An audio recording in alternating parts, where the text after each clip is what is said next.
네, 안녕하십니까. 음선필입니다. 오늘은 지난주에 이어서 한국교회, 자유민주주의 수호자로서 한국교회 두 번째 시간을 갖도록 하겠습니다.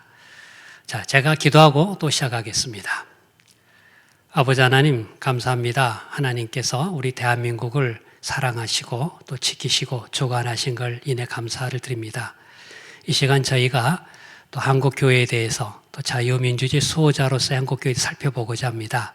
하나님께서 이 나라를 어떻게 주관하고 계신 것을 저희가 잘 알게 도와주시고 저희가 또 하나님의 백성으로서 어떻게 살아가야 할지 또 뭘 선택해야 할지 도와주시길 구합니다. 이를 위해서 저희가 함께 나누고자 하는 이 시간에 함께하여 주셔서 저희로 하여금 하나님의 신령한 지혜를 갖게 해주시고 또 저희가 앞으로 해야 할 일이 뭔가를 잘 알게 하셔서 우리가 맡겨주신 사명을 잘 지키며 살아가도록 도와주시길 구합니다. 이 시간 시종 함께 해주시고 또 영광 받으시길 구합니다. 주 대신 예수 그리스도의 이름으로 기도드립니다. 아멘. 자, 오늘은 지난주 이어서 한국교회, 즉 자유민주주의 수호자로서 한국교회 두 번째 살펴보게 될 텐데요. 얼마 전에 제가 한 우리나라 꽤 유명한 경제학자와 얘기할 기회가 있었습니다. 그는 한국 경제를 연구하고 세계에 알리는 일을 주로 하는데요. 특히 항상 중요한 논제는 왜 한국 경제가 이렇게 발전하게 되었을까 했습니다. 한국 경제의 발전은 세계적으로 주목의 대상이 되는데 서구 사람들이 자기들 이론은 설명이 잘 안 된다는 거예요. 그러니까 이거 어떤 이론과 개념으로 설명할 것인가를 고민하더라고요. 그래서 한참 여러 가지 이야기하길래 물론 저는 경제적으로 많이 알지 못하지만 한마디 이야기했습니다. 저는 간단하게 생각합니다. 뭡니까? 그래서 제가 하는 말이 저는 애국가 가사 중에 좋은 부분이 하나가 있습니다. 하나님이 보호하사 우리나라 만세 이렇게 이야기했어요. 그랬더니 막 웃더라고요 보니까. 근데 생각해보면 참 제가 대답 잘했다고 생각이 들었어요. 왜냐하면 하나님이 보호하사 우리나라 만세. 사실 우리나라의 그 해방 이후 건국된 우리 대한민국의 역사를 통해 볼 때 정말 세계적으로 놀라운 이러한 기적 같은 일은 어떻게 가능했을까? 결국 하나님이 역사해 주셨다. 또 많은 사람이 기도가 있었고 또 헌신이 있었고 순종이 있었고 또 그때 많은 사람들이 역할이 있었던 걸 보게 됩니다. 이제 오늘 우리가 살펴보게 될 내용입니다. 한국 교회는 어떠한 역할을 해왔고 해야 할 것인가. 그래서 자유민주주의 수호의 관점에서 살펴보도록 하겠습니다. 오늘 살펴볼 첫 번째 내용은 자유민주주의 기독교 한국교회의 관계입니다. 우리가 지난 시간에 민주주의, 자유민주주의가 무엇인가라는 개념을 쭉 여러 가지로 살펴보았다면 거슬러 올라가서 지금 우리가 또 전 세계적으로 누리고 있는 자유민주주의의 그 직접적인 사상적 기반이 무엇일까를 살펴보자. 간단히 결론적으로 말씀드리면 많은 사람들은 고대 그리스의 정치 체계에 그에 따라 연원을 둔 것이다 라고 설명하지만 아니라는 거예요. 성경이다. 이와 관련해서 제가 한 글을 소개해드리고 싶었습니다. 한번 여기 내용 나온 걸 잠깐 쭉 보실 수 있을 텐데요. 이 글은 사실 예전에 그 서울대 총장도 지냈던 유기천 교수의 글에서 가져온 겁니다. 소위 인류학자, 현대 지식인들은 거의 다 민주주의라는 개념을 막연하게 사용하고 있고 그 기원이 마치 힐압의 도시국가에 거기에 기초한 것으로 보고 있다. 또 현대 공산주의자들은 인민민주주의라고 하여서 참된 민주주의가 공산주의는 같이 선전하는 올바른 뜻을 이해하지 못하고 있는 건 유감이다. 그러면 도대체 이러한 기반이 무엇인가? 성경에 있다. 이 민주사상은 마틴 루터의 종교개혁을 경유하여서 후에 영국으로 넘어가 크로멜의 청교도로 발전했다. 그래서 영국의 바라는 17세기 중반에 어떤 청교도 혁명으로 일어났고 후에 미국 혁명을 통해서 이른바 근대의 입헌주의적 민주주의가 만들어지게 되었다. 이게 바로 오늘날 우리가 알고 있는 민주주의의 본질을 의미하는 걸 알아야 될 것이다 라는 겁니다. 다시금 말씀드리지만 우리가 디마크로스라는 용어 때문에 이 마치 서구의 문명의 발상지라고 흔히 말하는 고대 그리스를 설명합니다만은 아니다라는 거예요. 지금 우리가 누리고 있는 이러한 자유민주주의 개념은 성경에 근거한 것이고 그에 따라 이제 이러한 그 영국, 미국을 통해서 역사적으로 실현이 됐고 이게 전 세계에 전해진 것이다라는 걸 설명하고 있습니다. 자, 그래서 하나하나 살펴보겠습니다. 자유민주주의와 기독교의 어떤 소위 개념적 관계가 있는가? 정확히 말하면 뭘 근거로 해서 자유민주주의에 그 주장했던 많은 사람들이 이걸 선포했을까? 첫째, 자유민주주의는 전제가 있습니다. 개개인이 본질적으로 평등하다라는 거죠.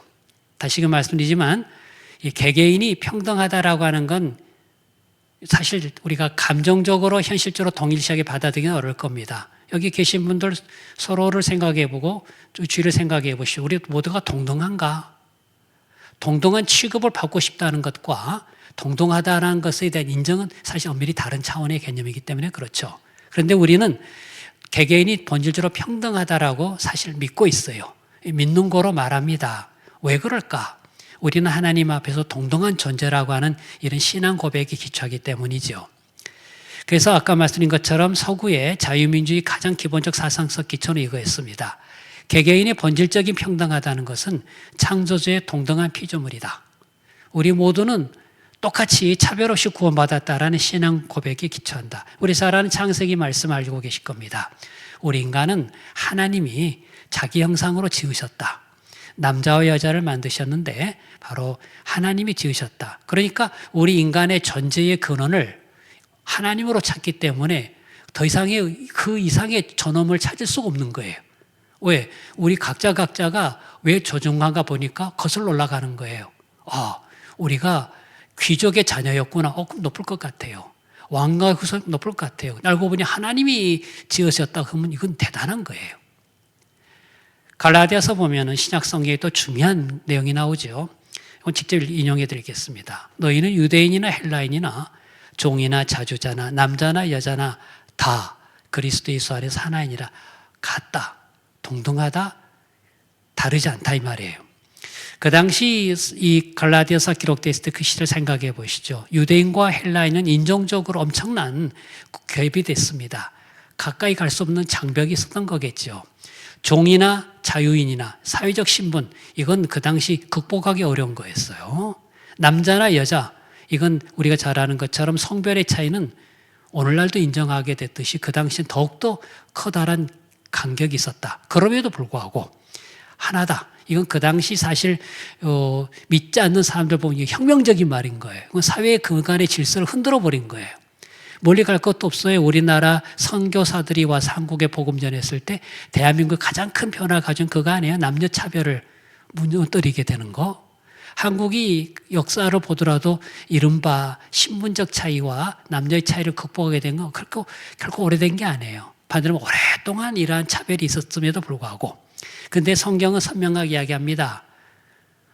몇천 년 전, 몇몇 천년 전부터 우리는 본질적으로 다 귀한 존재다. 그래서 우리가 평등하다라는 거예요. 우리 모두가 왜 평등한가? 평등하다는 걸 강조하고 강변한다고 되는 게 아니라 우리가 하나님 앞에 동일하게 지음받았고 그리스도 안에서 동일하게 구원받았다는 그 한 가지로 인하여 충분하고도 완벽한 설명이 됐습니다. 그러다 보니까 사람들이 가지고 있는 인간의 권리는 누구나 가지는 거고 이건 천부적이다라고 하는 확신을 가지게 된 게 오히려 당연했다 그런 말이에요. 왜 이런 신앙의 고백으로 가졌기 때문이겠죠.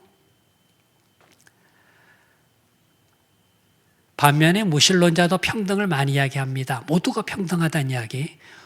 이런 무신론자의 평등을 극적으로 우리가 혁명으로 구현한 우리가 러시아 혁명이라고 이야기를 했고 그 후로부터 잘 알 때 20세기에는 거의 많은 국가가 영향을 받았습니다. 20세기에 어떤 의미에서는 사회주의 혁명, 무신론자들의 이러한 평등의 관념은 정말 굉장한 많은 사람들에게 환영을 받았어요. 그런데 이건 이념의 산물이었다. 지나고 보니 하나의 인위적인 고의였다 그런 말이에요.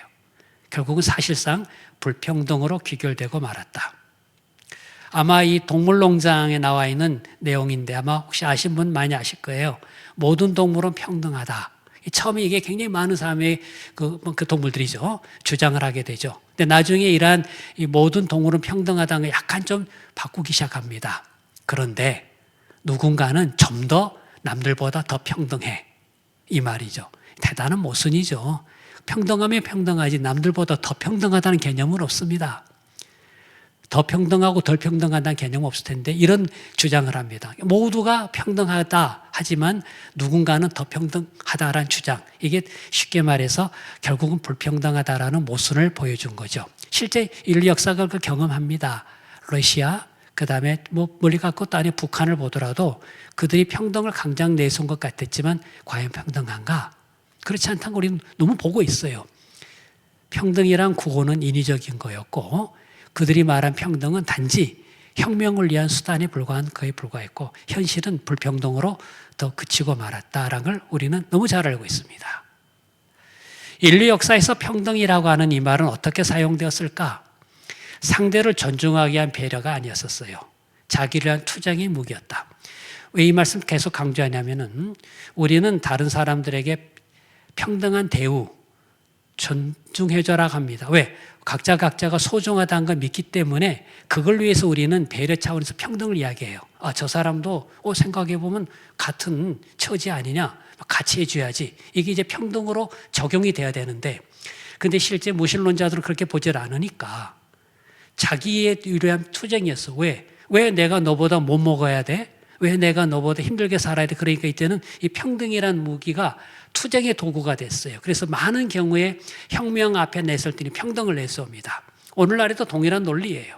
이 평등의 말은 뭐냐면 왜 내가 너보다 못 살아야 돼? 그러니까 여기서 말하는 평등은 많은 경우에는 시기와 질투와 그다음 투쟁으로 이어진 걸 정당화시켰습니다. 그러다 보니까 항상 평등이 먼저 내세울 때는 꼭 싸우게 돼 있어요.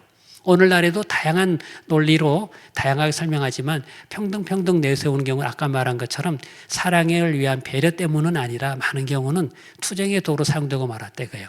이 거슬러 올라가 왜 그럴까? 이게 바로 이 신앙의 꼿꼿 차이, 다시 말해서 이제 하나님에 대한 신앙의 꼿꼿 차이가 근본적으로 이렇게 나타나더라. 같은 용어를 씀에도 불구하고 같은 말이지만 적용하다 보니 전혀 다른 상반된 결과가 나오는 게 우리 이상하지 않다는 게 우리 인류가 경험하게 된 거예요. 또 살펴보겠습니다. 자유민주주의는 그 제도적 기초로서 권력 분리 원리를 주장합니다. 이건 많이 알고 계신 내용인데 이 권력에 대한 권력의 상호 견제예요. 이건 사실 대단한 발명품 중에 하나입니다. 지난 20세기 한참 우리 21세기 될 때 논란이 됐었어요. 그 당시 지난 1000년 동안에 놀라운 발명품이 뭐였냐 막 논란이 막 됐었습니다. 이런 저런 게 있었죠. 이런 발명품 저런 발명품에서 인류했다. 그 중에 하나가 권력 분립이라고 하는 개념이 놀라운 발명품이라고 설명이 됐어요. 왜냐하면 인간의 자연스러운 속성은 권력이 있으면 더 갖고 싶어 합니다. 가지고 있는 걸 더 길게 갖고 싶어 해요. 그러다 보니까 인류의 오랜 경험 보니까 권력은 자기 강화의 속성이 있더라 그런 말이에요. 그러니까 더 하고 싶어 하고 더 많이 갖고 싶어 하는 건데 어떻게 권력을 서로 견제하게 하느냐. 이건 참 쉽지 않은 개념인 거예요. 그러니까 아주 놀라운 발명품인 거죠. 그러면 즉 권력의 남용을 견제하기 위한 이 자유주의. 그래서 그건 결국 권력을 가진 인간에 대한 불신을 배경으로 합니다. 사람은 근본적으로 신뢰할 게 아니구나. 그걸 알게 된 거죠. 이른바 기독교 인간관에 기초한 겁니다. 결국 사람은 다 거짓되다는 걸 알게 됐어요. 사람은 다 거짓되되 오직 하나님은 참되시다 할지어다. 즉 신뢰의 대상, 신앙의 대상 하나님뿐이더라 그런 말이에요. 사람은 긍휼히 여겨줘야 할 대상은 맞지만 근본적으로 신뢰의 대상, 우리가 말하는 신앙의 대상이 아니다 그런 말이에요. 그러니까 우리 기독교의 관점에 보면 사람을 숭배하고 이런 거 있을 수가 없는 거예요. 그럴 수가 없는 존재니까. 그러니까 오늘 지켜보시면 잘 알다시피 많은 권력의 정점인 사람을 우상화하고 신격화하는 거 이건 넌센스다 그런 말이에요. 이건 있을 수가 없어요.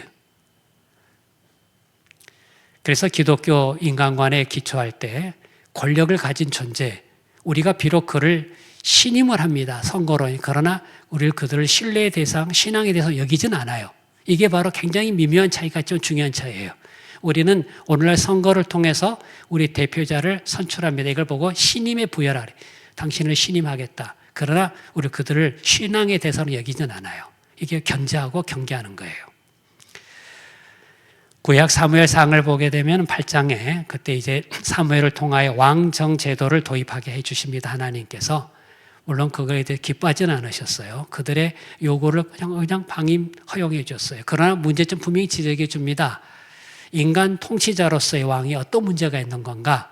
너희의 자유를 억압할 것이고 너희의 경제적인 또 많은 걸 가져갈 것이고 너희의 젊은 아이들을 또 취해갈 거라고 이야기를 합니다. 근데 그 이후 실제 인류 역사에 있어서 왕 제도가 무엇인가를 잘 보여줬어요. 어느 누구도 여기서 예외는 없었다는 걸 보게 됩니다. 이처럼 이 기독교적 관점에서는 권력의 주체에 대해서는 기본적으로 항상 선을 긋습니다. 이게 그러한 기독교 관점에 따른 건데요. 몽테스키가 이걸 잘 요약을 해줬습니다. 인간은 누구나 권력을 쥐면은 남용하는 경향이 있고 또 한계에 이를 때까지 권력을 행사하려 한다. 이게 어떤 의미든 간에 대부분 많은 설명이 이렇게 되어 왔었어요. 아주 예외적으로 스스로 권력의 정지문란한 예외적인 사람들이 있었다면 미국의 초대 대통령 조지 워싱턴이 이제 계속 해달라며 물고 떠났을 때 그들을 존경하는 게 바로 이거 있었어요. 바로 일반적인 사람에게 나타나는 이런 성향이 있기 때문에 결과적으로 뭘 만들어냈을까? 간단한 그림이 보여주듯이 권력을 나누는 것이 국민을 보호하다라고 하는, 오늘날 우리 굉장히 자명하게 이해하지만 아까 말씀드린 건 대단히 놀라운 발명품이라고 설명드렸습니다. 그래서 법을 만드는 입법부와 또 법을 집행해 나가는 행정법을 적용해 나가는 사법과는 서로가 견제하라 그런 말이에요. 그래서 사실 이란 그 권력 분립이라는 사상가들이 몽테스키를 비롯해서 만들어냈지만 실제 이걸 제도화한 건 미국입니다. 그래서 미국이 아까 말했던 이전 이 시간에 이야기했던 것처럼 세계사에 귀한 건 대통령제를 만드는 것과 함께 똑같이 권력 분립이라는 걸 제도화시켰습니다. 이거 대단히 쉽지 않은 제도를 만들었고 운영해 왔고 또 지금까지 나름대로는 했습니다. 시대에 따라 약간 이게 변화는 있었지만 지금까지 전 세계로 볼 때 이런 권력을 나눠 갖게 하는 것은 대단히 중요한 거다. 반대로 이건 그만큼 좀 쉽게 유지하기가 어려워요. 언제든지 이것은 권력 가진 자에게는 굉장히 번거로운 제도가 권력 분립이란 걸 꼭 아실 필요가 있습니다. 그래서 이 절제 또는 이걸 위한 통제, 이게 바로 하나의 이러한 권력 분립 제도라는 걸 꼭 기억하실 필요가 있고요. 또 하나 법치주의를 강조하고 싶습니다. 자유민주주의의 작동 원리 법치주의. 이거 유명한 영국의 에드워드 코크라는 사람이 자주 인용했다는 말입니다. 왕은 사람 아래에 있지 않습니다. 하지만 하나님과 법 아래에 있습니다. 이 말은 굉장히 유명한 말이 됐고 아무리 왕이 사람들 위해 뛰어난 존재로 있지만 하나님과 법 아래에 있다. Under God. 이 법 아래, 이 Under God이라는 용어는 굉장히 중요한 하나의 개념이 되고 미국에서도 중요한 설명했던 개념입니다. 하나님 아래에 있다. 그리고 법 아래에 있다라는 개념이 되죠. 그림이 하나 그걸 잘 보여주고 있는데 역시 왕이 아무리 사람 위에 통치하더라도 하나님과 법 아래에 있어야 된다라고 하는 하나의 일종의 그림을 이해하시면 되는데 이와 관련해 가지고 우리가 주목할 건 신명기 말씀입니다. 아마 이건 많이 알고 계실 텐데 이 성경에서 이제 왕에 대한 하나의 올바른 컨셉을 심어준 게 바로 이 내용입니다. 그가 왕 위에 오르거든 레위 사람 제사장 앞에 보관한 율법서를 등사하여 평생에 자기 옆에 두고 읽어서 그 하나님 여호와 경외하기를 배우며 이 율법의 모든 말과 이 규례를 지켜 행할 것이라. 그리하면 그의 마음이 그 형제 위에 교만하지 아니하고 이 명령에서 떠나 좌로나 우로나 치우치지 아니하리니. 왕이 되려면 반드시 이 성경 읽어라. 그래서 하나님 경외하기를 배워라. 이걸 지켜라. 그 결과 그 형제에 교만하지 않는다. 군림하지 않는다. 그가 결과적으로 자기를 절제하게 될 것이다. 또 좌로나 우로 치우치지 않는다. 좌로나 우로 치우는 가장 큰 이유는 뭡니까? 결국 사람들의 인기에 영합하려다 보니까 좌로나 우로 치울 수 있다는 거예요. 그래서 여기 지도자에게 가장 중요한 영적 지도자가 되기 위해서는 뭐가 된 걸 굉장히 강조하고 있다는 걸 잘 보여줍니다. 그런데 이러한 신명기에 나와 있는 말씀을 잘 그대로 실행한 나라가 우리가 잘 아는 미국이지요. 미국은 대통령 취임 선서할 때 꼭 성경에 손을 얹고 합니다. 여기 제가 어떤 자료를 찾을 가다가 레이건 대통령 가져왔습니다. 뭐 역대 대통령이 다 이렇게 해서 물론 그 전통은 초대 대통령이었던 조지 워싱턴이 그 헌법에 성경 손을 올려놓고 했던 것이 관례가 되어 왔었습니다. 대부분 레이건 대통령은 자기 어머니 성경을 가져왔답니다. 그 위에 손을 얹고 쭉 했다고 하죠. 그때 한 그 대통령의 모습을 우리는 기억하게 되는데 레이건 대통령에 대해서 뭐 여러 가지 평가 가능하겠지만 그가 했던 말 중에 인상적인 거 하나가 있습니다. 바로 여기 나와 있는 레이건 대통령이 한 말인데요. 여기 화면을 보시게 되면은 레이건이 선서한 레이건이 했던 말입니다. 자유는 어떨 때 번성하게 될까? 거기 보면 이제 종교가 아주 왕성하게 되고 활발하게 될 때, 그 다음에 하나님 아래서 법의 지배가 사람들에게 인정이 될 때, 아주 주목할 말입니다. 레이건 대통령이 아주 많은 인기가 있다고 하지만 이 말 한 가지로도 우리 주목할 만합니다. 자유가 어떨 때 번성합니까? 종교가 아주 활발하게 될 때, 그 다음에 하나님 아래서의 법의 지배, 아주 선명하게 이야기를 했어요. 이게 인정이 될 때다. 단순히 여기서 말한 법의 지배가 사람들이 만든 법이라기를 하진 않고 하나님 아래서 그러한 법의 지배가 인정이 되고 존중이 되어질 때 자유는 왕성하게 될 것이다.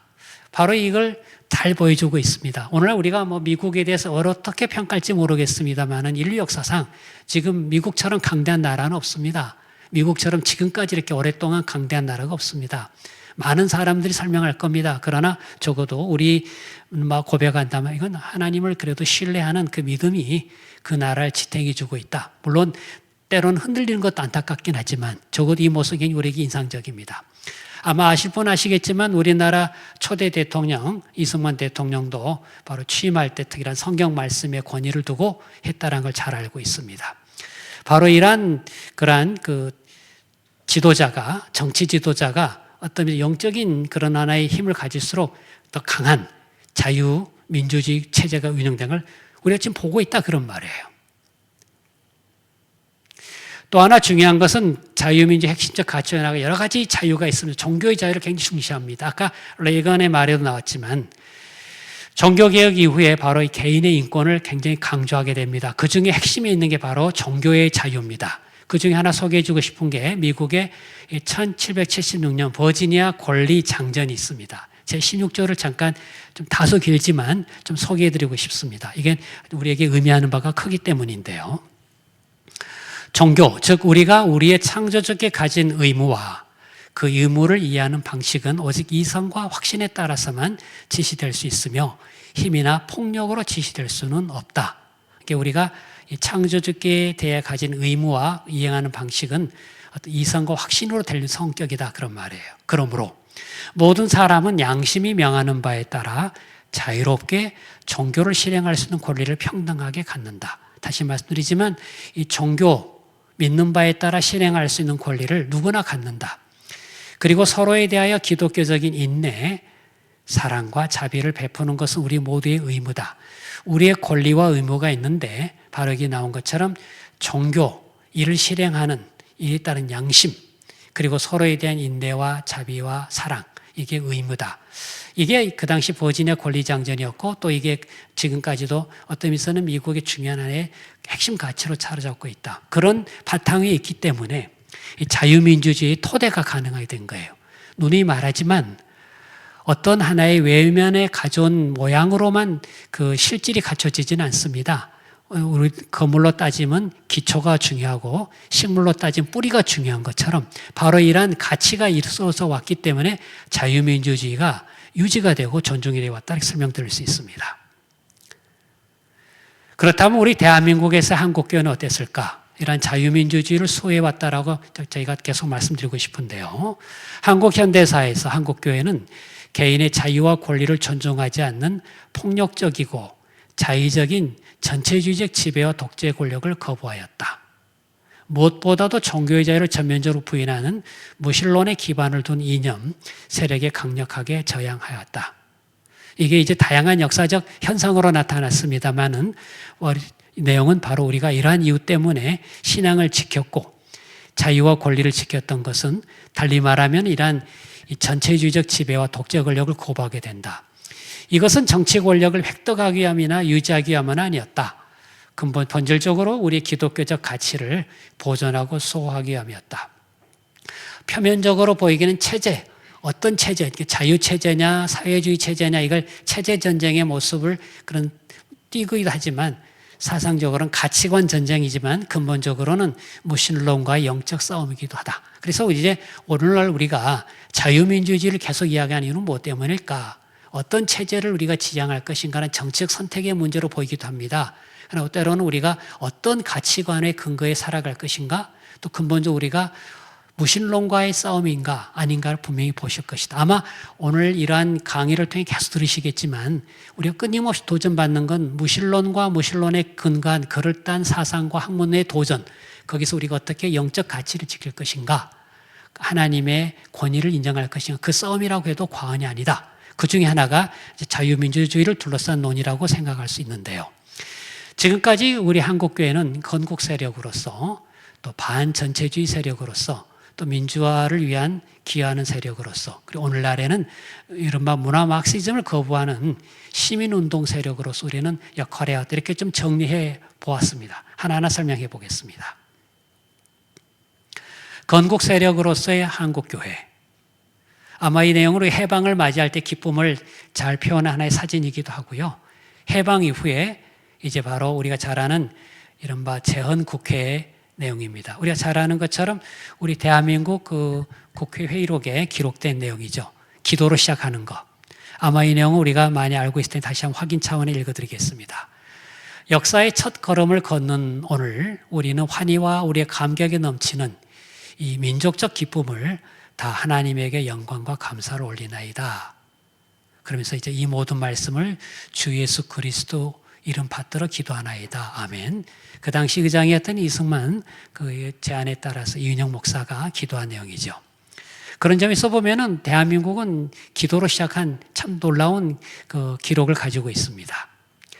이와 관련한 한 가지 소개하겠습니다. 이제 우리 교회사학자 박명수 교수께서 쓴 하나의 칼럼이기도 한데 좀 같이 공유할 필요가 있어서 좀 인용을 해왔습니다. 보시죠. 기독교는 대한민국의 건국 세력이다. 자유는 끝까지 지켜야 한다. 대한민국이 만들어지는 세 가지 중요한 단계가 있었다. 3.1운동, 그 다음에 45년에 48년까지 대한민국의 탄생, 그 다음에 6.25 실현. 3.1운동 때는 대한민국에 씨를 뿌렸다면은 해방 이후 3년간은 대한민국 탄생을 위한 해상의 고통이었다. 그 후 전쟁은 실현이었다. 이 그때그때 대한민국의 고비마다 기독교가 중요한 역할을 했다. 오늘날 이거 우리 모두가 알아야 하고 또 알아야 할 내용입니다. 3.1운동은 해외에서 먼저 일어났는데 그들 대부분 기독교인이었다. 이후 국내에서 기독교와 천도교가 함께 운동을 전개했다. 3.1운동을 지나 임시정부를 만들 때도 기독교인들이 주역이었다. 종합적으로 볼 때 3.1운동은 기독교가 주도했다고 볼 수 있다. 그 당시 기독교의 인구가 아주 작은 것에 비한다면 여기 참여한 세력이 대다수 이뤘다는 건 대단히 놀라운 일이었겠죠. 3.1운동의 핵심 정신은 자유와 독립이었다. 근데 자유는 동양사에서 나온 개념이 결코 아니다. 개개인이 천부적 인권이 있다는 건 서구 기독교적 관념이다. 독립도 근대적 의미의 국제법에서 나온 것이다. 그런 점에서 볼 때 기독교 사상과 인적 동원에 나온 것이 3.1운동이라고 할 수 있다. 그 다음 탄생기인 45년, 48년, 그 다음에 그 과정을 보게 되면은 바로 이승만 박사가 한 말이다. 45년 일본에서 해방된 날, 48년에 오는 날은 대한민국이 탄생한 날. 즉 45년 이후 해산의 고통을 겪다가 48년에 태어난 게 대한민국이라는 것이다. 이때 크게 두 세력이 싸우고 있었다. 공산주의 세력과 자유민주주의 세력. 당시 많은 사람도 이 두 가지 어느 게 좋은지 잘 몰랐다. 그래서 그 당시 소위 사람들이 여론조사 같은 게 보면요. 사회주의 굉장히 높이 평가한 사람도 있었어요. 왜냐하면 그게 멋있게 보였으니까. 왜냐하면 그 당시 사회주의는 뭡니까? 평등. 모두가 평등하다는 건 굉장히 멋있게 보였으니까. 그런데 바로 자유민주주의를 지지했던 사람이 바로 기독교인 이승만, 김구, 김규식 등이었다. 그중에 북한에서 공산주의 박해를 피해 내려온 사람들, 대한민국 탄생에 기한 목사들, 한경직, 이윤영 목사, 우리 아시는 분들이 그렇습니다. 이들은 공산주의를 피해 내려왔기 때문에 남한만은 반공산주의, 즉 자유민주주의 국가로 만들어야 생각이 강했다. 이러한 배경 속에 태어난 대한민국이 바로 국회의원이었던 이윤영 목사의 기도로 시작하고 이승만 대통령 취임식에서 나는 하나님과 민족의 선양 앞에서 대통령을 수행하겠다라고 했다. 즉 하나님 앞에 선서하고 취임한 것이다. 6.25 전쟁 모두 노력한 사람도 기독교인들이었다. 이처럼 대한민국의 씨앗 탄생 실현이라는 세 단계의 기독교의 중요한 역할을 했다. 그래서 이제 3.1절, 광복절, 6.25 세절기가 의미 있다라는 거죠. 조선을 유교가 만들었다면 대한민국은 기독교가 만든 것이다라고 요약을 했습니다. 아마 이 점에 대해서는 역사적인 평가, 아마 이에 대해서는 물론 모르겠습니다. 이 역사가들은 자기의 소위 사관, 관점에 따라 각각 달리 평가합니다만은 적어도 우리 크리스천들이라면은 대한민국이 어떻게 시작되었을까? 그때마다 왜 국가를 주도하는 세력이 있었던 걸 잘 압니다. 불교, 고려는 불교였잖아요. 그죠? 조선은 유교였다면은 대한민국은 기독교다. 그런 건 우리 이에 대해서 어떻게 이해할 것인가? 건국의 지역들은 애국심만큼 신앙도 뜨거웠다. 우리가 이걸 안다면 어떻게 할 것인가? 역사적인 하나의 과거로 이해할 게 아니라 오늘날 우리 현재의 책임으로 인식하는 것. 이걸 우리가 소위 역사의식, 역사관이라 부르는데 이걸 우리가 이렇게 이해하고 또 이러한 내용으로 다음 세계에 전해줘야 되는 게 아닌가. 그래서 우리가 항상 이야기하지만 역사를 이야기하면 과거를 이야기하고 현재를 이야기하고 미래를 이야기할 수밖에 없고 해야만 합니다. 그 다음 한국교회는 반공 또 반전체 세력, 여기서 말한 반공산주의, 그 다음에 반전체 세력이란 말은 이해할 겁니다. 바로 한국은 특별한 경험을 합니다.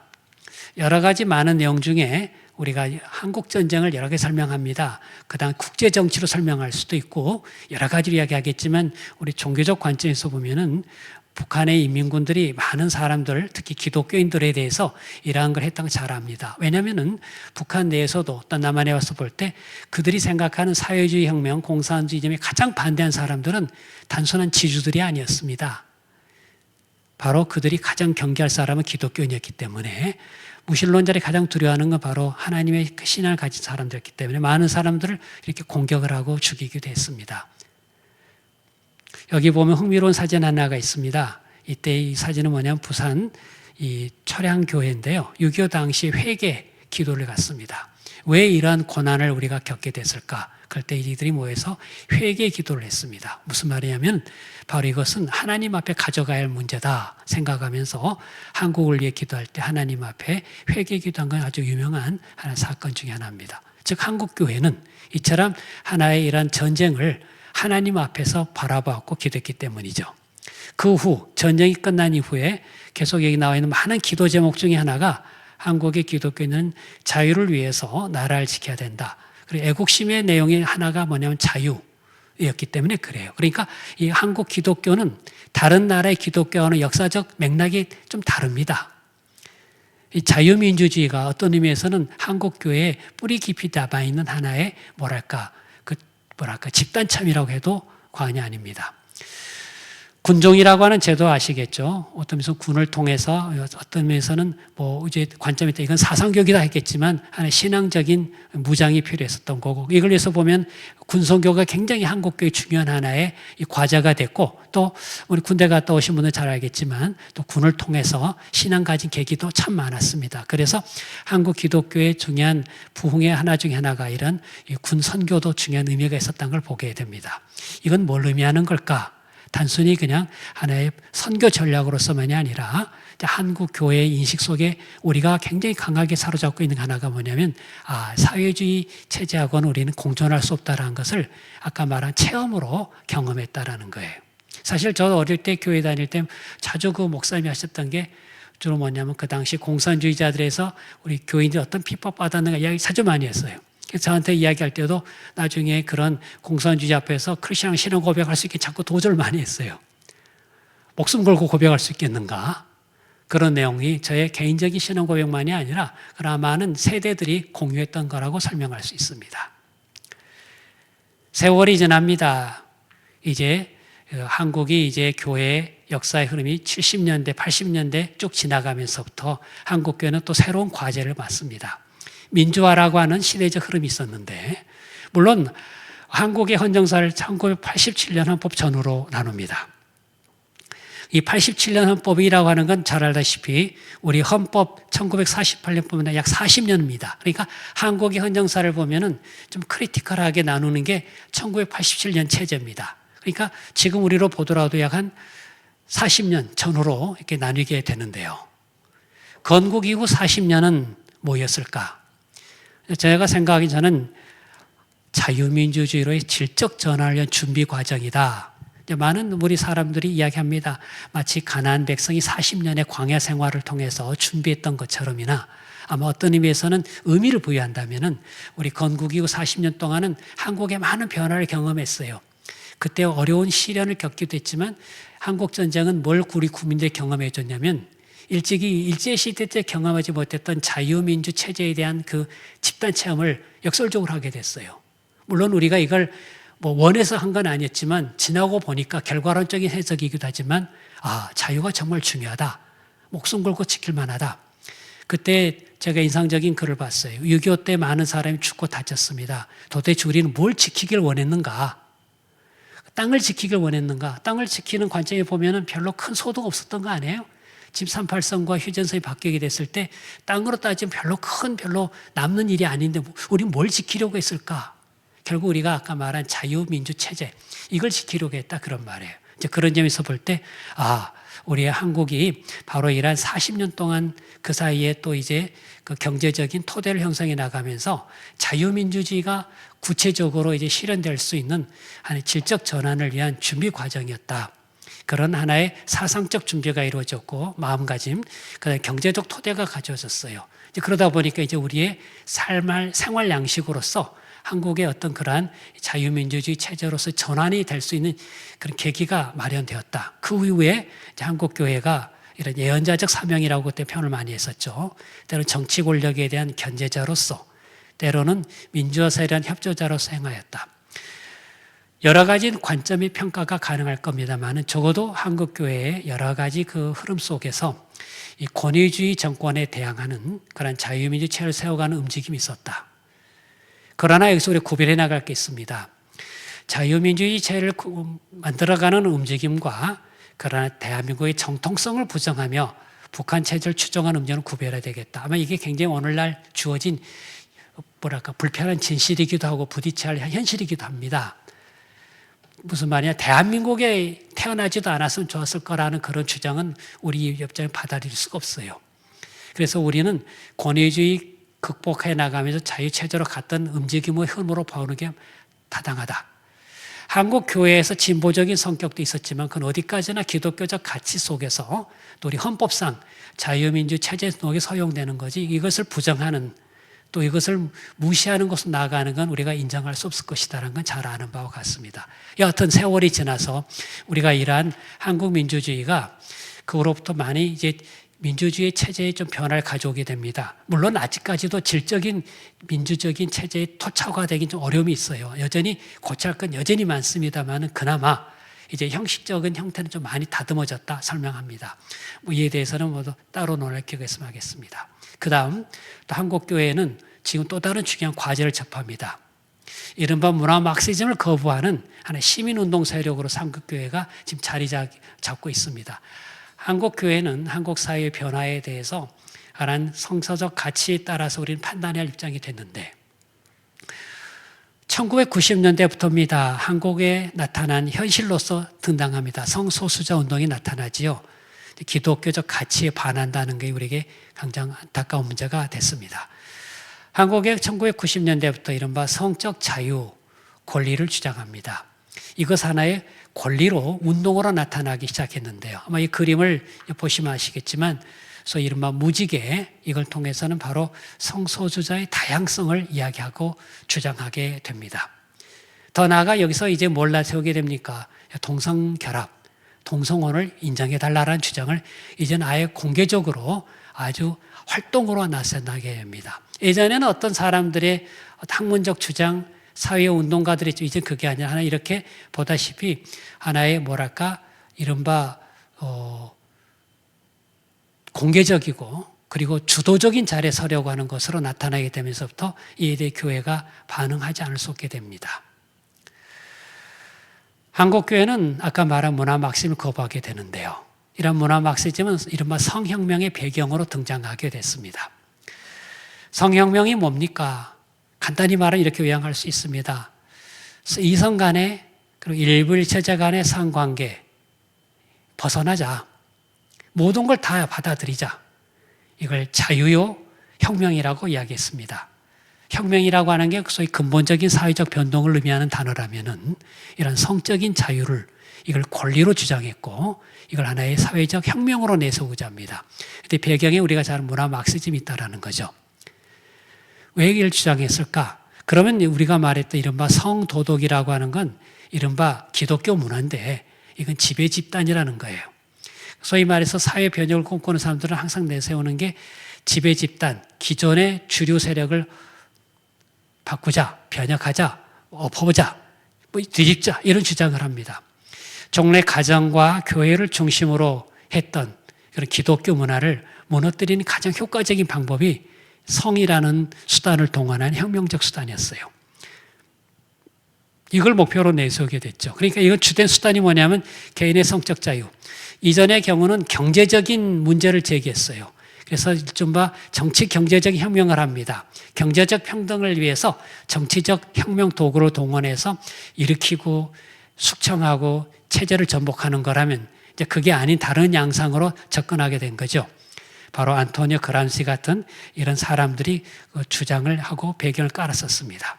그래서 여기 나온 것처럼 이른바 조용한 혁명이라고 하는 소위 군사적인 무력적인 게 아니어도 조용한 혁명이라는 걸 통해서 바꾸자, 문화를 바꾸자. 그 계기가 하나의 성혁명.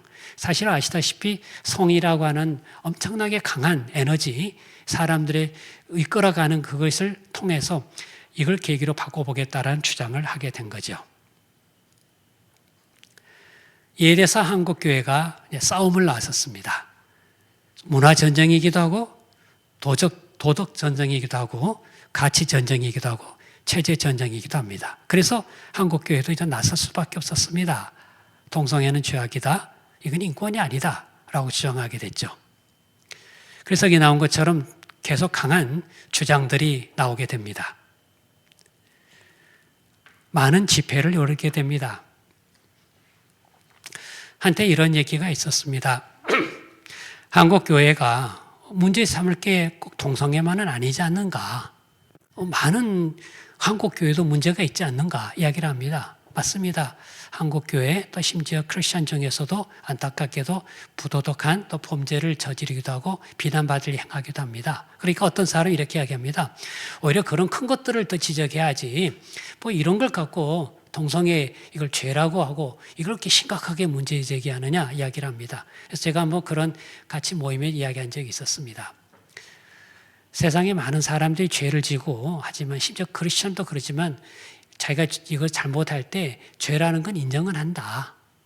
그러나 동성애 주장하는 사람들은 이걸 뭐라고 말하냐면 이걸 자유라고 말하고 권리라고 말한다. 어느 누구도 성경에 반하는 행동을 할 때 권리라고 자유라고 주장하지는 않는다.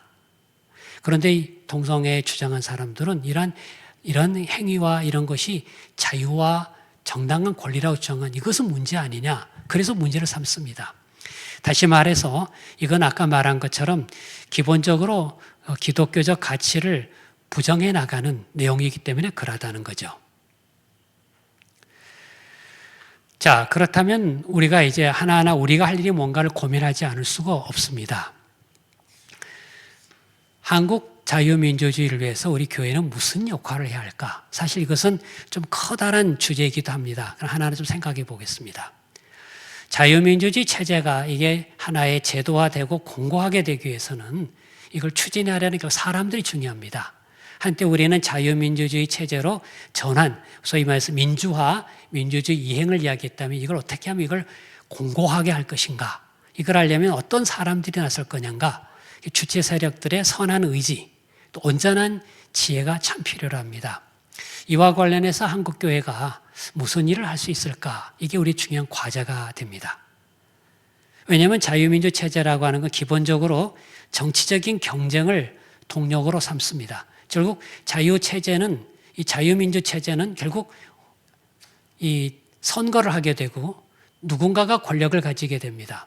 이런 프로세스는 부인할 수는 없어요. 그렇다면 이러한 가운데 정치적 경쟁을 벌이게 될 때 어떻게 할 것인가? 즉 정치적 경쟁은 다수 주체가 참여하게 됩니다. 그러니까 한국교회가 어떤 역할을 할 것인가 그런 말이에요. 한국교회 그다음에 한국의 그리스도인들은 이러한 정치적 하나의 영역에 어떤 식으로 관여하고 어떤 식으로 참여할 수 있을까? 이에 대해서 사실 우리에게 중요한 논의가 있고 또 이를 들어서 많은 논쟁이 있을 수도 있습니다. 이 점에 대해서 이제 하나하나 좀 우리가 살펴볼 필요가 있는데요. 먼저 이와 관련된 하나의 화면을 좀 보시겠습니다. 이 화면이 좀 다소 좀 어렵게 보일지 모르지만 이 내용이 좀 의미하는 바가 큽니다. 이건 이제 소위 국제 일종의 기구인데요. 좀 민주주의에 대해서 많이 이에 대해서 좀 뭐랄까 좀 연구하고 뭔가 제안하는 겁니다. 여기서 좀 보시죠. 우리가 말하는 민주 체제가 어떻게 구성이 되어 있는가 이걸 좀 알면은 민주 체제가 그렇게 간단치는 않구나. 먼저 이걸 아셔야 됩니다. 여기 쭉 보시게 되면은 민주 체제라고 하는 거의 가장 중요한 핵심이 뭘까? 여기 보면은 국민들이 참여해서 통제하는 게 필요하다 그런 말이에요. 그러니까 민주 체제를 이야기했죠. 이건 기본적으로 자유민주 체제는 꼭 염두에 두셔야 돼요. 지금 여기서 말한 다시 말하지만 자유민주 체제를 구성해 나가는 것 중에 이걸 위해서는 결국 국민들이 참여해서 통제할 줄 알아야 되겠다. 정치하는 사람들을 통제해야 되겠다. 권력 행사를 통제해야 되겠다라는 거예요. 이게 바로 중요한 하나의 참여와 또 통제, 그걸 위한 기초가 평등이라고 하는 개념인데 여기 보면은 몇 가지가 있습니다. 하나의 정부가 대표가 돼야 된다는 것과 그 다음에 국민의 개개인의 기본권이 보장이 된다는 것과 그 다음에 정치 권력 통치기구에 대한 견제가 따라야 된다는 것과 그 다음에 또 행정부는 중립적이어야 된다는 것 그 다음에 이걸 위해서는 다양한 방식으로 참여가 가능해야 되겠다라는 거예요. 그 중에 보면은 한국 교회가 또는 기독교인으로서 어떤 식으로 할 것인가 이 중에 어떤 방식으로 참여할 것인가를 봐야 되는데 이 중에 한두 개라도 결여가 되는 순간 이게 작동이 잘 안 됩니다. 그래서 어떤 미국 학자는 그랬어요. 우주선 만든 거에 비하면은 이 민주체제 제도를 만들기 너무 어렵다라는 거예요. 우주선 굉장히 복잡하게 되어 있지만 여러 가지 물리법칙과 기계의 원리에 따라 작동하면 다 조작이 되고 조립이 되는데 이 민주체제라는 자유민주체제는 서로 모순된 서로 상반된 가치와 이게 조합이 돼야 되니까 대단히 어렵다라는 거예요. 사실 독재체제는 운영하기가 효율적이고 쉬울 수도 있어요. 근데 민주체제는 쉽지가 않아요. 특히 자유민주체제를 하려면 아까 말한 것처럼 개개인을 존중해야 되니까 이런 거에 대한 이 신앙 고백이 없는 사람하고는 참 일하기가 대단히 어렵습니다. 그러니까 우리가 이제 한국교회가 우리 그리스도인이 한다면 대한민국은 민주공화국이라고 했지만 이건 기본적인 무슨 뜻이냐면 대한민국은 하나님의 주권을 인정하지 않는다는 거예요. 사람들이 다수가 지배할 수 있다라고 하는 게 대한민국이란 공동체니까 우리가 대한민국에 살아가면서 한국교회 또 교회 일원으로 살아갈 때 어떻게 할 것인가는 이런저런 많은 걸 고려할 수밖에 없다라는 거예요. 그런 점에서 아까 말한 온전한 지혜가 필요합니다. 하나하나 좀 살펴볼게요. 그중에 우리가 좀 할 만한 몇 가지만은 좀 살펴보고 마무리하겠습니다. 첫째, 교회가 하나의 정치 세력으로 등장할 수도 있습니다. 즉 교회가 하나의 조직된 세력으로 참여하는 경우를 생각해 볼 수 있겠죠. 그리스도인으로서 개인적으로 참여할 수 있어요. 우리가 선거에 참여할 수 있어요. 개인적으로 투표에 참여할 수도 있고 또 개개인이 하나의 국회의원으로 출마할 수도 있고 또 물론 대통령 출마할 수도 있어요. 즉 내가 대표자로 나갈 수도 있고 아니면 선거권자로 할 수도 있습니다. 또 단체적으로 할 수도 있어요. 정당을 만들 수도 있고 하나의 기독교 단체를 만들 수도 있고 하는 다양한 방법으로 참여합니다. 그런 점에서 이건 자유며 권리입니다. 누구든지 가능해요. 개인적으로나 집단적으로나 단체적으로나. 그런데 이제 한 가지 우리가 좀 고민할 게 있습니다. 교회가 하나의 조직으로 참여하는 것이 얼마나 효과적이고 바람직한가에 대해서는 좀 관점이 더 달리 볼 수 있습니다. 즉 하나의 기독교 정당을 만드는 것이 대표적인 사례가 될 겁니다. 기독교 정당, 여기 보면 외국의 많은 나라에 이런 다양한 명칭의 기독교 정당들이 존재해왔고 또 존재하기도 합니다. 이 중에 보면은 성공적으로 운영될 수도 있고 아닐 수도 있어요. 이 점에 대해서 어떻게 할 것인가. 그냥 우리나라 예를 들어서 대한민국에서 이제 우리가 기독교 정당 만드는 거 뭐 가능합니다. 만들어서 어떻게 할 것인가. 이에 대해 굉장히 고민을 많이 해야 됩니다. 왜냐하면은 경쟁에서 이겨야 되는 게 맞겠죠. 이기기 위해서는 표를 많이 얻어야 되는 게 맞겠죠. 그러기 위해서는 또 중요한 게 자금력도 정치적 동원력 중요하지만 도덕성도 중요할 겁니다. 그러니까 기독교 정당은 다른 정당하고 더 어렵게 운영이 될 수밖에 없어요. 그런 점에서 많은 고민과 연구가 필요할 겁니다. 여하튼 간에 우리는 어찌됐든 간에 하나의 교회는 하나의 정치 세력을 인정할 수밖에 없어. 왜냐하면 오늘날 우리가 민주주의는 다양한 사양성을 존중하기 때문에 마치 예를 들면 노동조합이 또는 어떤 경제단체가 하나의 사회적인 존재로서 영향력 갖는 것이 당연하다면 교회도 당연히 가질 수밖에 없고 가져야만 합니다. 그게 어떤 의미에서 서로가 견제하게 만든 힘이 되기 때문에 그래요. 근데 이걸 어떻게 참여할 것인가, 이에 대해서는 개인적인 것과 단체적인 것에 대한 고민이 필요할 거다. 우선 여기까지 말씀드리겠습니다. 근데 반드시 중요한 게 있습니다. 우리가 직접 참여하는 역할도 가능합니다만은 한국 교회가 꼭 해야 할 게 있습니다. 정치 세력에 대한 파수꾼 또는 견제자로서의 역할인데요. 정치 세력에 대한 통제 역할입니다. 우리가 보통 정치 세력에 대한 통제는 세 가지로 나눕니다. 정치적인 통제가 있고 법적인 통제가, 도덕적인 통제가 있습니다. 정치적인 통제는 문자 그대로 힘을 동원합니다. 어차피 민주주의 내에서의 통제는 힘의 싸움이에요.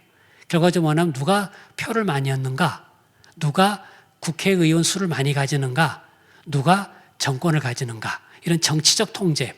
그래서 이러한 걸 통해서 다수의 힘을 동원한 민족 통제가 있을 수 있고, 또 하나는 법적인 통제가 있습니다. 이게 법리, 법의 적용을 통해서, 이건 주로 소송 절차라겠죠. 법원이나 헌법재판소를 통해서 해나가는 이런 법적인 통제가 가능하기도 합니다. 도덕적인 통제가 있죠. 선과 악, 정과 사, 이것이 선한 거냐 악한 거냐, 올바른 거냐 사악한 것이냐, 이 분별로 판단해서 권위 있는 메시지를 전달하는 통제를 말하죠. 정치적인 세력에 대한 통제 세 가지가 있는데, 시간적 순서가 빨리 나타나는 건 정책 통제예요. 그러니까 당장 정치적으로 의석을 빨리 가져가고 권력을 장악하는 거겠죠. 시간이 좀 걸리는 건 법적인 통제고, 더 나중에 나타나는 도덕적인 통제가 됩니다. 그러나 가장 강력한 메시지는 뭐냐면은 저 독재 정권이다, 정치적인 수사예요. 저기 불법 정권이다, 법적인 판단이에요. 더 강력한 것은 좀 사악한 정권이다, 도덕적으로 이건 용납될 수 없다, 이런 메시지입니다. 이 말씀 드린 이유가 뭐냐면은, 그러면 한국 교회가 이 중에 어떤 통제를 행해야 되고 할 수 있겠는가, 그런 말이에요. 물론 한국 교회가 아까 말한 대로 정치적인 조직체가 돼서 하나의 정책 통제를 할 수도 있을 겁니다. 또는 하나의 한국 교회가 굉장히 소송에 열심히 참여할 수도 있을 겁니다. 그러나 한국의 교회가 할 수 있는 도덕적인 통제, 이거 교회만 할 수 있고 교회가 꼭 해야 될 일입니다. 그런 점에서 이제 한국 교회가 어떤 역할을 할 것인가, 이건 잘 생각을 할 필요가 있습니다. 여기서 이제 또 중요한 과제들이 나타납니다. 아까 말한 것처럼 첫 번째, 우리가 한국 교회가 정치 조직 세력으로 등장할 수도 있고, 정치 권력에 대한 하나의 통제, 하나의 그런 파수꾼의 역할을 할 수도 있습니다. 그게 정말 어떤 면에서는 이제 소위 예언자적인 역할이기도 하는데요. 또 하나 중요한 게 있습니다. 교회가 시민교육기관으로서 있어야 되겠다. 물론 우리 교회는 기본적으로 가장 중요한 게 복음을 통해서 새로운 피조물을 만드는 선교와 영성교육을 해야 됩니다. 가장 기본적인 건 하나님 말씀으로 기본적으로 거듭나게 하고 영적인 훈련을 해야 됩니다. 그래서 어디 가나 그런 삶을 살아가야 당연히 해야 됩니다. 그러나 교회 안에서만 머무르서는 안 되겠더라, 그런 말이에요. 집에서만 머무르서 안 되겠다. 우리가 삶의 현장으로 부르심을 받은 곳, 그곳에서 우리가 빛과 소금으로 살아가야 되겠다. 사실 우리가 빛과 소금이라면 많이 듭니다만, 빛과 소금 역할을 하려면 어디에 있어야 될까? 빛은 사실 어두운 데 있어야 의미가 있어요. 소금은 어디에 있어야 될까? 부패하기 쉬운 곳, 아주 몸이 건조한 곳일 때 소금의 의미가 있습니다. 그러니까 우리가 가야 할 곳이 뭔가, 예수님께서 이 말씀하실 때 우리가 처할 곳은 뭐냐면 어둠의 곳이라는 거예요. 우리가 가야 할 곳은 정말 어떤 면에서는 부패하기 쉬고, 그 다음에 아주 정말 삭막한 그런 곳이, 그곳에 우리에게 보내신다는 거예요. 그곳에서 빛과 소금으로 살아야겠다. 그러면 결국 나타난 게 우리의 그 신앙이 고백이 되고 실행이 될 때 이른바 이제 건강한 시민으로서 살아가야 되겠다, 그런 말이에요. 이걸 우리가 뭐 공민이라고도 부를 수 있을 겁니다만은, 여하튼 간에 우리가 이 땅에 사는 동안에 이 땅에서 우리가 구별되는 건 맞지만 이 세상에서 우리가 떠나 살지는 않는 것처럼 이곳에서 우리가 어떻게 살아야 될까? 예수님께서도 제자들 위해 기도하시면 17장에 보더라도 제자들을 진리로 거룩하게 하옵소서, 아버지 이름으로 보존하옵소서 기도하신 다음에 세상으로 보내는 겁니다. 아버지께서 나를 보내신 것, 나도 저희를 세상에 보낸다 그러셨어요. 그러니까 우리는 결국은 보존돼야 되고 거룩해져야 되고 그리고 번을 받아야 된다면 우리가 있는 곳이 빛과 소금으로 살아가야 되는 것이 아니겠는가. 그래서 우리 역할이 그 역할인데, 여기서 말하는 시민은 단순한 일반 국민만 아니라 정치 지도자예요. 그러니까 우리나라에 가장 부족한 게 뭐였을까 한번 잘 보셔야 돼요. 지금까지 대통령을 생각해 봅시다. 여태 대통령이 어떻게 대통령이 되었을까? 그들은 어떤 데서 교육을 받았을까? 무슨 훈련을 받았을까? 물론 자연스러운 건 정당이라고 하는 정치 조직체 내에서 정치적 훈련을 받는 게 당연할 수 있을 겁니다. 근데 제대로 교육 받았을까? 그들이 과연 정당을 통해서 정말 민주적 질서에 또는 민주적 생활 양식에 따라 타협과 양보하는 걸 훈련받았고 절제하는 걸 배웠을까? 그렇지 않더라 그런 말이에요.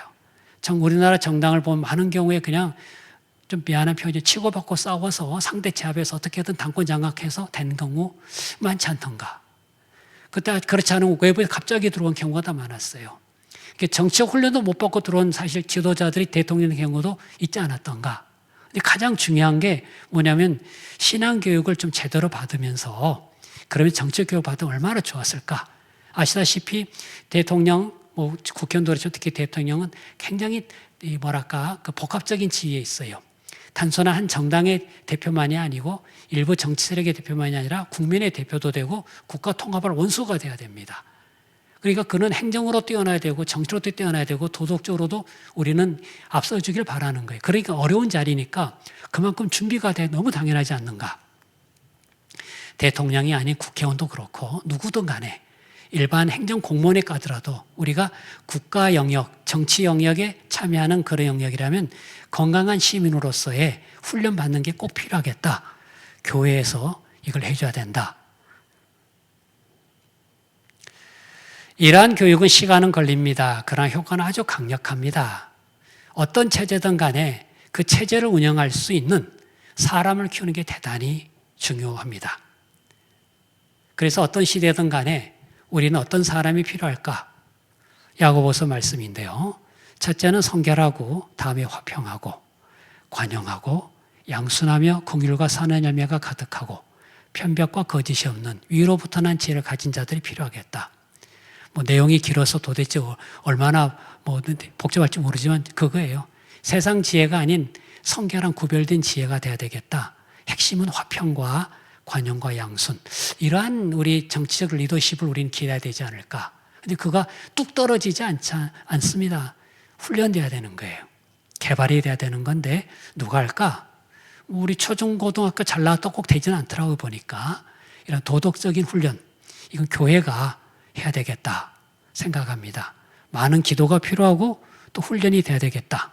또 어려서부터뿐만 아니라 이미 된 사람들에게 끝없이 우리는 그들에게 권면과 격려와 도전을 해야 되겠다.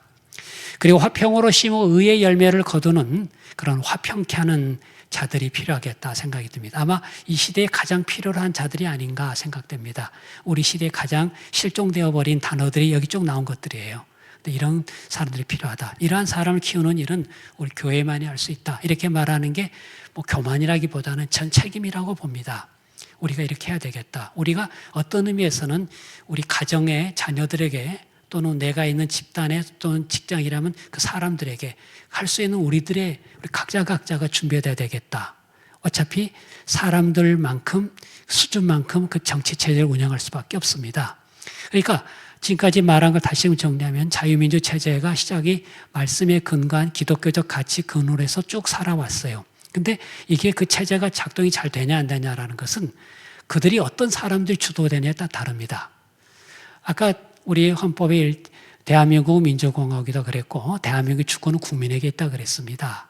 근데 그 국민의 다수가 만약 이러한 성경 말씀에 기초를 둔 사람이 된다면 그런 나라가 되지 않겠어요? 국민의 다수가 누가 되느냐에 따라 민주공화국인 대한민국은 아주 어떤 길로 가느냐에 따라 정말 달라질 수가 있을 거예요. 지금까지 그래도 많은 우리 믿음의 선진들이 대한민국을 위해 이렇게 살아왔을 그래도 쭉 신앙적으로 오겠다는 것이 그게 축복이었다면 그게 은혜였다면 이걸 책임 누구에게 있을까? 그래서 우리에게 있지 않는가? 그런 점에 좀 소개해주고 싶은 말씀이 있는데요. 그 전에 다시 아까 보았던 우리 그림입니다. 무엇을 누가 외치고 있는가? 정리해 보았습니다. 한국교회는 하나님의 나라를 위해 외치고 있다. 그래야 한국교회가 외치고 있습니다. 어느 때보다 더 절실히 외치기도 합니다. 멀리 하나님의 나라를 위해 그걸 위해서 우리가 외치고 있다. 그래서 좀 더 소개해 싶은 말씀이 이제 두 구절을 좀 보고해 주고 싶은데요. 첫째는 시편 119편 126절입니다. 제가 사실 언제부턴가 저는 헌법을 하는 사람인데 이제 갑자기 우리 기독교의 요청에 따라 자꾸 나서서 이제 말해달라 요청을 받았습니다. 우리 헌법에 동성애에 관한 규정을 두겠다고 한다. 좀 나서달라 그 이야기도 저도 엉겹결에 오게 되면서부터 이제 책임감 갖고 하다가 이 말씀이 마음이 도전되고 생각이 됐는데 그들이 주의 법을 폐하였습니다. 지금은 여호와께서 일하실 때니이다. 그러니까 오늘날 보시다시피 하나님의 법, 하나님의 질서를 무시합니다. 하나님께서 남은 자의 자를 만드셨다는데 그것만이 아니란답니다. 주의 법을 무시합니다. 죄를 권리와 자유라고 합니다. 말세의 물론 특징이 자기를 사랑하고 쾌락을 사랑하다 보니까 모든 게 다 자기 결정권이라는 이름으로 내세웁니다. 주의 법을 폐합니다. 지금은 여호와께서 일하실 때니이다. 그러니까 여호와께서 일하시는데 여호와의 백성도 이해해야 되는 게 아닌가. 이 말씀이 제게 많이 도전이 됐다면 혹시 오늘날에 이 자리에 계신 모든 분들 또 함께 하신 분들에게도 지금 우리가 일할 때가 아닌가 생각이 되고요. 그럼 뭘 할 건가? 디모데전서 2장을 보니까 첫째로 권하노니 모든 사람을 위하여 간구와 기도와 도구와 감사를 하되, 기도하시라는 거예요.